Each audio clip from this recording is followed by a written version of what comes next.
Good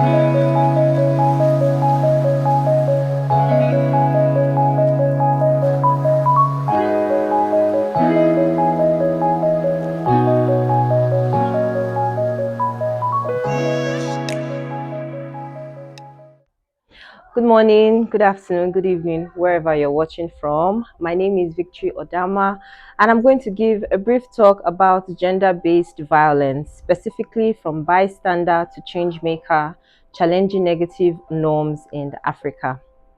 Firstly, we want to know what is gender-based violence. Gender-based violence is violence directed at a person because of their gender or gender norms. I acknowledge the fact that both the man and the woman experience gender-based violence, but statistics shows us that mostly women are the ones that experience it the most. 1 out of 3 women have experienced gender-based violence or will experience it in their lifetime. So just think about 3 women randomly, your sisters, your colleagues, your friends. 1 out of them would have or will experience it in their lifetime.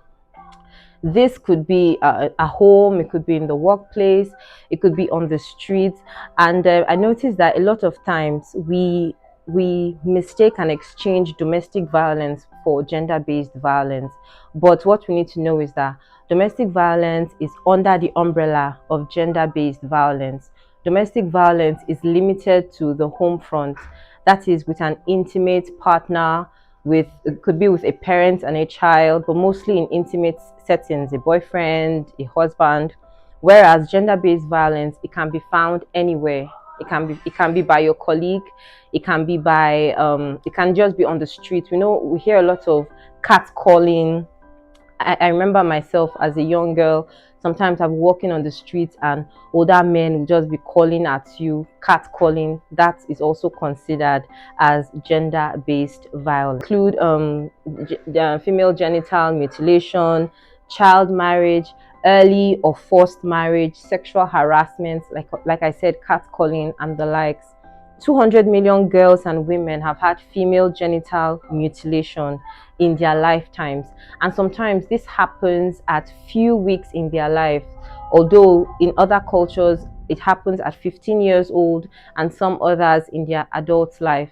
Female genital mutilation is like a topic on its own because it wrecks the woman's sexual life, and it also affects her health. It affects her childbearing capabilities in future. It affects her mentally, affects her emotionally. And it is sad that in 2025, in this day and age, we still have cultures, especially here in Africa, that promote female genital mutilation. That's why conversations like this are very important, so that we can put an end to norms like this, right? And also, causes of gender-based violence is mostly because of the patriarchal societies that women are subjected to. In Africa, it's obvious that we live in a patriarchal society. In fact, even at childbirth, we can see how it's like a male child is more celebrated than a female child. We still have women in Africa that they are shamed and stigmatized because they've not given birth to a male child. Can you imagine? So firstly, it is the patriarchal societies that allow norms like gender-based violence to fly, and also poverty and economic challenges. We all know that Africa is a third world country, so we are faced with poverty. We can't shy away from the fact that we are faced with poverty and economic challenges, right? And this is one of the major causes of this violence, because women are not empowered enough to work for their money. They are not empowered enough to have an earning power. And even when they have the skills, even when they have the skills and when they want to build a career, they are brought down, they are looked down upon, and they are not encouraged to do so. Like I spoke about the fact that domestic violence is different from gender-based violence, I would also want to touch on domestic violence a lot, because domestic violence is very prominent. In fact, when the convener reached out to me to speak on this topic, I had a flashback at, let's say, 3, 4 years ago, in the place I was living before. There was this woman, I think she was married to the man. She had just given birth, let's say 2 weeks, and she just ran out of the house with her baby. The man followed her, was beating her, kicking her. This already started in their house, mind you, but brought it outside. She carried the baby and she ran out of the house. When I tell you that it was the women in that compound that stood up for this woman, that confronted the man, somebody even carried stick, they were all trying to fight for her to ensure that it does not repeat itself. She still came back, and she still lived with the man, but to the best of my knowledge, that never happened in that place again. That's why it's very important for you as a bystander to know what to do in cases like this. Firstly, you need to be able to identify what is gender-based violence. You need to be able to identify what is domestic violence. Even you might be in the situation, but you don't know that this is what you are going through. That's why conversations like this are very important. Domestic violence, for example, is a pattern of abusive behavior in any relationship that is used by one partner to gain or maintain power and control over another intimate partner. I love this definition because it is wholesome. A lot of times when we think about a violence in an intimate setting, we always limit it to just physical abuse, whereby, in my example, like I said, the man was beating the woman. Everybody knows that that is domestic violence. But violence can also be sexual abuse, whereby the man forces himself on the woman without getting her consent. It could also be economic abuse, whereby he stops her from making a living, or even when she does, takes the money from her, and he doesn't give her rights over her own money. It could be emotional abuse. This can be seen whereby he reduces her self-esteem, makes her feel less than. It could also be manipulation, manipulating her. It could also be psychological abuse. Psychological abuse is when he isolates her from her family or her friends. I don't know if you know of anybody that once they got into this relationship or they got married, they are no longer on social media. They don't have friends any longer. They are isolated from their family. That is also a form of abuse. We even have technological abuse. We know that we are in the AI generation. So technological abuse is when the man bullies her online, trolls her online, insults her, and he uses mediums like social media to pull her down and make her feel less than. So don't limit violence to just the physical aspect. It's not until they are beating you that you say, oh, violence is being taken. Ensure that you know this, and if you are a bystander, ensure that you can pinpoint it so that you can help the people that are in those situations. You might have a friend who is in this particular situation. Now you can tell her point blank that this is what you are going through and you need to seek help.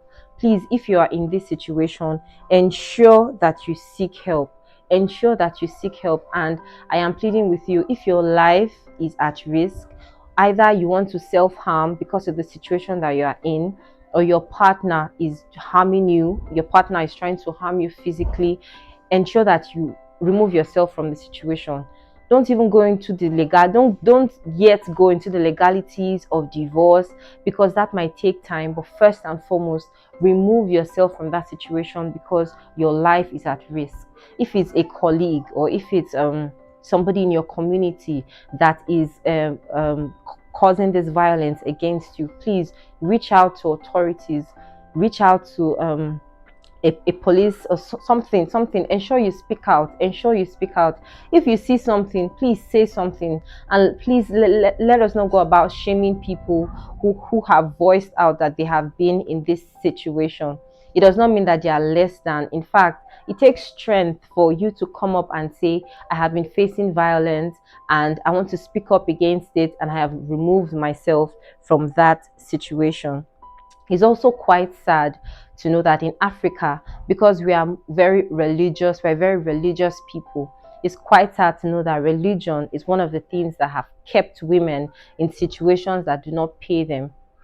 I remember a few years ago, a very popular gospel music minister died, and after she died, there was uproar on the internet. A lot of Christians were saying she should have left the marriage. Why did she say? They were shame blaming the victim. But I'm telling you that after that time, has there not been somebody that has faced violence that has come up to you? Did you encourage a person to leave? In the church setting, in the church, it could be in the church, it could be Islam, whatever your religion and your belief is. Most times we don't give women the liberty to go out of marriages and go out of situations that don't serve them.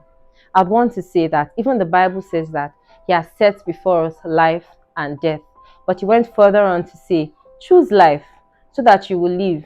And I'm telling you, please choose life. The covenant of life is greater than the covenant of marriage. Marriage may come and marriage may go, but your life is even greater than that marriage. An excuse that makes a lot of women stay in marriages that don't serve them, situations that don't serve them, is that they say they are staying for the children. But these children that we have, they see, they hear, they can see you fighting all the time. They can see your husband laying hands on you. That is already having a psychological effect on them. Some boys, because they're in this situation, they go on to repeat these patterns. Some women, because they grew up in these situations, they go up thinking that this pattern is normal. They grow up thinking that love is equated to violence. That is why we need to put an end to these patterns. If you're in a situation, please leave. You are not doing your children benefits by staying in those situations. I hope that you have learned a thing or two about gender based violence. I hope that if you are in that situation, please get yourself out of it. And if you are a bystander, like myself, like those women that stood up for the woman that was being abused by her husband, please, if you see something, say something. It could also be in situations whereby young girls are being pushed into marriage. Of course, we all know that below the age of 18, no woman should be getting married. Even though we see child marriage here in Africa, that is also a form of abuse. But I digress. Even above the age of 18, a woman should not be forced into marriage. She should make that decision by herself. So if there's somebody in your family that's trying to put pressure on the younger girls to marry, thinking that marriage is all and in all, please speak up for those young girls. Speak up. Let them have their own money. Let them grow a career. Let them learn a skill. Let them have a business. Let them go to school. Let them live life and live life abundantly, and not just limit themselves to those small spaces that has been created for them. Also, if you are a woman and you're listening to this, please ensure that you empower yourself economically. Whatever you need to do, please do it. Go and learn a skill. If you know you're in a situation whereby you are experiencing economic abuse, please ensure that you find ways to put some money on the side, because finances, poverty is one of the reasons that keep women in situations that don't serve them. I really hope you've learned a thing or two from this situation, and I hope that we as bystanders will be able to do our own part in ensuring that we reduce gender-based violence in Africa.